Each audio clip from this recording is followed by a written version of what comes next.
सीधा साधा आसन लगाकर बैठ जाएंगे और प्राणायाम करेंगे। प्राणायाम करते करते हम हर रोज योग सूत्र का अध्ययन करते हैं, साथ में अध्ययन करते हैं।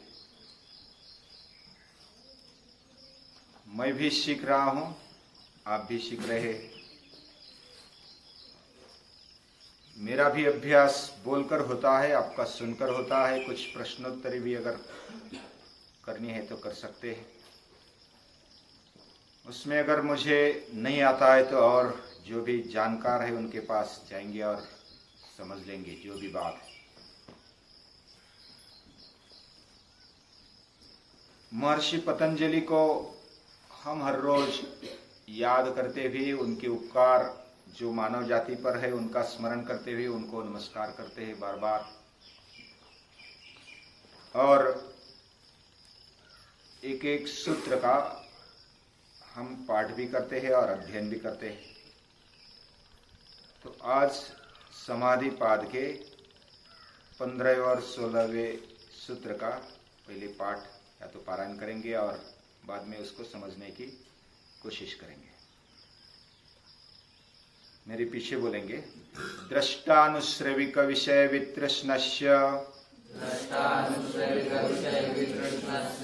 द्रष्टानुश्रविक विषय वितृष्णस्य वशीकार संज्ञा वैराग्यम वशीकार संज्ञा वैराग्यम तत्परम पुरुष ख्यातेर तत्परम पुरुष ख्यातेर गुणवैतृष्ण्यम गुणवैतृष्ण्यम तत्परम पुरुष ख्यातेर गुणवैतृष्ण्यम तत्परम पुरुष ख्यातेर गुणवैतृष्ण्यम।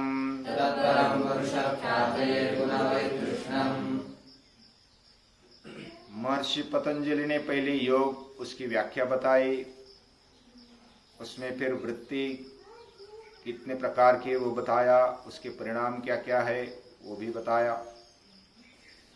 वो वृत्तियों का निरोध कैसा होगा यह भी बता रहे हैं।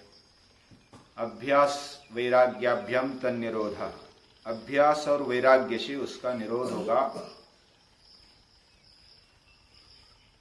और फिर ये जो दो नए शब्द आए, अभ्यास और वैराग्य, उसके बारे में बता रहे हैं। अभ्यास यानी तत्र स्थितो यत्नोभ्यास, उधर ठहर कर जो प्रयास है वही अभ्यास है, वो सातत्यपूर्ण प्रयास वही अभ्यास है। दूसरी एक व्याख्या की जाती है कृतश्च पुनः पुनः करणम, किया हुआ बार बार करना, उसको पक्का करना। जैसे अर्जुन धनुष्य चलाने की, धनुष्यबाण चलाने की जो प्रैक्टिस है, जो अभ्यास है, वो बार बार करते हैं और उस बार बार करने से कौशल्य आ जाता है, उसमें अचूकता आ जाती है। और ऐसा अभ्यास जो हम बार बार करते, कितने बार करना है? अभी कोई प्लेयर है तो उसको पूछो कितने बार करना है। जो रनर है वो कितनी बार दौड़ता है? जो समझो कि क्रिकेट प्लेयर है वो कितने बार प्रैक्टिस करता है? समझो कि टॉप पर भी गया तो भी वो प्रैक्टिस छोड़ता नहीं है, उल्टा प्रैक्टिस करने से ही वो निशाना बराबर साधता है। यानी कि जितना भी अभ्यास करेंगे उतनी कुशलता हमारे जीवन में आ जाती है। तो अभ्यास सातत्यपूर्ण होना चाहिए, दीर्घ काल तक होना चाहिए, आदर पूर्वक होना चाहिए और दृढ़ निश्चय से होना चाहिए। ये बात भी हमने देखी। उसके बाद अपर वैराग्य क्या है, या तो उसका दूसरा नाम है वशीकार, वो वैराग्य हमने देखा। जो देखा हुआ, आंखों से देखा हुआ, कानों से सुना हुआ जो भी विषय है, उसके बारे में वितृष्णा रखने का नाम है वशीकार वैराग्य। वशीकार नाम का वैराग्य, उसको अपर वैराग्य भी बोलते हैं। उपनिषदों में ब्रह्म की दो शक्तियां मानी गई है, एक अपराशक्ति, एक पराशक्ति। वो अपराशक्ति है जो भौतिक बातें हैं, भौतिक चीजें हैं, उसको अपरा माना गया है। गीता में भी उल्लेख, श्रीमद् भगवद गीता में 7वें अध्याय में है शायद, भूमिरापो नलो वायुर खम मनो बुद्धिरेव च अहंकार में भिन्ना प्रकृति अष्टधा। ये अपरा प्रकृति है, ये प्रकृति अपरा है। भूमिरापो नलो वायुर खम मनो बुद्धिरेव च अहंकार में भिन्ना प्रकृति अष्टधा। ये प्रकृति अष्टधा है और अपरेयमितस्त्वन्याम प्रकृति बुद्धि में पराम। ये अपरा प्रकृति है और दूसरी है परा। अपराशक्ति, पराशक्ति, ये ब्रह्म की दो शक्तियां हैं। तो अपराशक्ति में पंचभौतिक और जो सूक्ष्मता से बना हुआ वो भी भौतिक ही माना जाता है। अहंकार में मन, बुद्धि, अहंकार, और ये पंचमाभूत भूमि, आप, अनल, वायु और खम यानी आकाश, ये जो पंचमाभूत और उसके साथ साथ सूक्ष्मता से हमारे अंदर ठहरे हुए जो अंतःकरण चतुष्टय, चार, यानी कि मन, बुद्धि, चित्त और अहंकार, इसमें तीन ले लिए, मुख्यतः मन और चित्त लगभग एक ही माना जाता है। तो 8 मुख्य 8 प्रकार की प्रकृति है। ये अपरा, उसके बारे में देखा हुआ, सुना हुआ जो भी विषय है, यानी शरीर और इंद्रिय लेवल पर, भौतिक लेवल पर जो भी विषय है, और मन, बुद्धि, अहंकार या तो अंतःकरण के लेवल पर जो भी विषय है, वह भौतिक विषय माना जाता है। और उसके बारे में वितृष्णा रखना, ये वशीकार नाम का वैराग्य है, यानी अपर वैराग्य है। और ये अपर वैराग्य होने की जरूरत है। जब हम आसक्ति रखते हैं तो पूरा जान नहीं पाएंगे। समझो किसी के बारे में लगाव रखते हैं तो उसके दोष नहीं दिखते, उसके गुण ही दिखते हैं। यानी जैसे मां को अपना बेटा अच्छा ही लगता है, अपना तो बाब्या, पराया तो क्या है उसका नाम, आपला तो बाब्या, दुसऱ्याचं ते कार्ट। हमारा अच्छा लगता है, जो भी जैसा भी है वो अच्छा लगता है, उसमें राग है, आसक्ति है। आसक्ति में, अपनेपन में अच्छा लगना, उसमें दोष न दिखना, ये बात आ जाती है। और उसके लिए क्या होना चाहिए फिर? अगर उसमें दोष देखना या तो सब साइड से देखना है, तो फिर राग को हटाना पड़ेगा, आसक्ति को हटाना पड़ेगा। आसक्ति को हटाएंगे, बिल्कुल हटा नहीं सकते, तो फिर उसको मिनिमम लेवल, मर्यादा में रखो।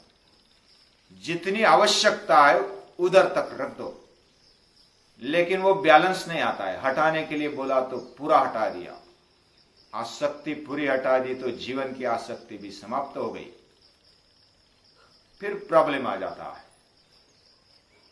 पूरी हटा दी तो प्रॉब्लम आ जाता है, और पकड़ ली तो फिर प्रॉब्लम हो जाता है। वो अगला विषय है। लेकिन बात समझने की है कि जब हम उसको आसक्त दृष्टि से देखते, कोई भी चीज को, कोई भी वस्तु को, कोई भी व्यक्ति को, तो हम पूरे निर्दोष उसको देख नहीं पाते। अभ्यास अगर करना है, या तो कोई चीज प्राप्त करनी है या तो उसको समझ लेना है, उसके लिए उसको सही तरीके से देखना, सभी ओर से देखना, ये अनासक्ति से ही देख पाते हैं। पूरे तटस्थ होकर के केवल जिज्ञासा से सभी ओर से देखना, ये अगर देख सकते हैं तो अच्छा अभ्यास कर पाते हैं। और इसलिए अपने आप को, मन को शुद्धता से रखना, तो शुद्धता से रखने के लिए आसक्ति न रखना, फिर हम अभ्यास कर पाते हैं। ये तो सभी के ध्यान में आ सकता है। इसके भी आगे पर वैराग्य बताया गया है। वैराग्य और अभ्यास, ये दोनों से चित्त वृत्तियों का निरोध होगा और उससे योग बनेगा, योग होगा। तो दूसरा वैराग्य दिया है वो तत्परम, वह पर वैराग्य है। वह क्या है? पुरुष ख्याति। पुरुष यानी जो भी जड़ छोड़ करके, प्रकृति छोड़ करके जो एक है, वह है पुरुष। और उसकी ख्याति यानी उसका ज्ञान, उसके बारे में समझ, ये ख्याति बोलते हैं। ख्याति यानी समझ, इधर ऐसा अर्थ समझ लो, या तो उसके बारे में जो भी ज्ञान है, वह उसके बारे में जो भी स्पष्टता है वह होनी चाहिए। उसके साथ साथ गुणवैतृष्ण्यम, प्रकृति में 3 गुण है, सत्व, रज और तम। ये 3 गुणों से प्रकृति बनी है। प्रकृति त्रिगुणात्मिका। सभी प्रकृति में जो भी आए, वस्तु आई, विषय आए, व्यक्ति आई, जो भी आता है वह प्रकृति 3 गुणों से भरी हुई। इसका मतलब सभी 3 गुणों से भरे हुए हैं। और वो गुणों के बारे में भी वितृष्णा रखना, ये पर वैराग्य में आ जाता है। पुरुष ख्याति है एक तरफ, और पुरुष ख्याति हो जाने के बाद गुणों के बारे में भी वैराग्य आ जाता है।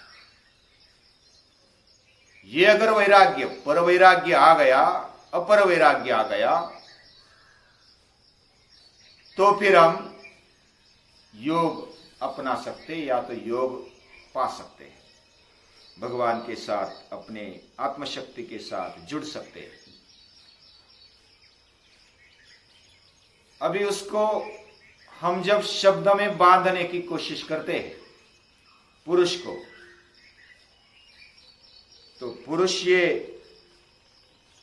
अनिर्वचनीय मानते हैं, उसको वचन में नहीं बांधा जाता। प्रकृति भी वह अनिर्वचनीय मानी जाती है, जैसा वेदांत में उसको माया कहा गया है।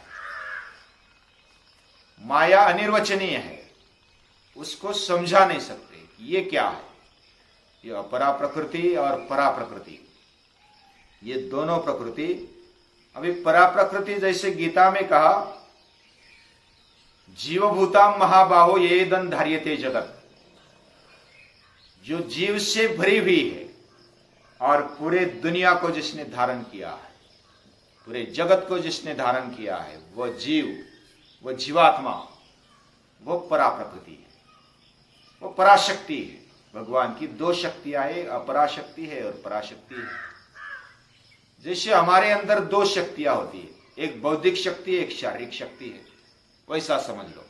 लेकिन ये उदाहरण वैसा कि वैसा नहीं बैठता है, लेकिन एक समझने के लिए बता दिया। भगवान के पास 2 शक्तियां है, एक अपराशक्ति है, एक पराशक्ति है। और पराशक्ति वो चैतन्यमय है, वो जीवात्मा। जीवात्मा अविद्या से युक्त होता है, और ईश्वर वह जो शुद्ध, ऐसी जो माया है उससे युक्त होता है। वो हमारे इसलिए समझ में नहीं आता कि हम अपनी बुद्धि को चलाते हैं। चलाना नहीं चाहिए ऐसा भी नहीं, श्रीमद् भगवद गीता कहती है, अभी विषय निकला है तो थोड़ा बता देता हूं। अभी एक विषय एक ही भाषण में, एक ही लेक्चर में पूरा हो जाए, एक ही संवाद में पूरा हो जाए, ऐसा नहीं होता। समझो कि एक विषय रखा तो बाकी सारे विषय दिमाग में होने के बावजूद भी वह समझने की, समझाने की कोशिश एक एक बात को लेकर हो जाती है। इसलिए एक एक बात को समझकर पूरे साइड को, पूरे अलग अलग साइड को समझ लेना है। तो एक श्रृंखला है, उस हर एक कड़ी को समझ लेना चाहिए।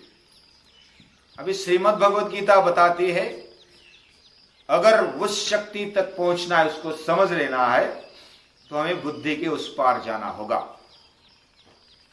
यानी बुद्धि तक तो जाना ही होगा। इंद्रियाणि परान्याहुर इंद्रियभ्य परम मनः, मनसस्तु परा बुद्धि यो बुद्धि परतस्तु सह।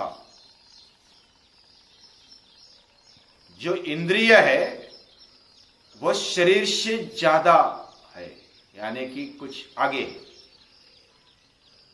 इंद्रियों से ज्यादा ताकतवर मन है, मन से ज्यादा आगे बुद्धि है, और बुद्धि से भी आगे वह तत्व है जो इस पुरुष के बारे में हम अभी बात कर रहे हैं। अभी पुरुष ख्याति जिसको हो गई, उसको गुण वैराग्य, गुण वितृष्णा हो जाती है। तीनों गुणों के पार वो चला जाता है, और गीता में 14वें अध्याय में उसका वर्णन है, त्रिगुणातीत, गुणातीत का वर्णन है। वो गुणातीत हो जाता है। जैसे सत्व रजत तम, ये तीन गुण जब आगे आ जाएंगे वो विषय, तब उसको ज्यादा समझ लेंगे। लेकिन ये प्रकृति तीन गुणात्मक है, और वो हमने पिछली जब एक बार योग सूत्र समझने की कोशिश की थी, उस समय हमने 24 तत्व देखे थे। उसमें से जो 24 तत्व है, पंचमहाभूत, पंच तन्मात्रा, पंच ज्ञानेन्द्रिय, पंच कर्मेंद्रिय, ये हो गए 20। उसके बाद मन, बुद्धि, अहंकार, ये हो गए 30, और 24वां है प्रकृति। ये 24 तत्व हमने देखे। सांख्य और योग इन 24 तत्वों को मानता है, और ये जानने के लिए मानना भी चाहिए और समझना भी चाहिए। अब ये 24 तत्वों को छोड़कर पुरुष है 25वां, लेकिन पुरुष चैतन्यमय है और ये जड़ माना जाता है। ये स्पिरिट है और मैटर है। स्पिरिट को समझ लो तो स्पिरिट का ही एक रूप ये जड़ है, वो अपरा है। और पुरुष स्वयं वह जब जीवात्मा के रूप में आ जाता है तो वो परा है, परा प्रकृति। और वो उसके बारे में भी परा, यानी कि चैतन्य को जब समझ लेते हैं तो हमारे जीवन में गुण वैतृष्ण्य आ जाता है। इसका मतलब सत्वरजतम, इन गुणों को हम पार कर लेते हैं, उसमें वैराग्य आ जाता है। अभी इसमें अगर प्रश्न है तो लेंगे बाद में, लेकिन अभी तक यहाँ जो समझने की कोशिश की यहाँ रुकते हैं, और फिर आगे का देखेंगे कल से।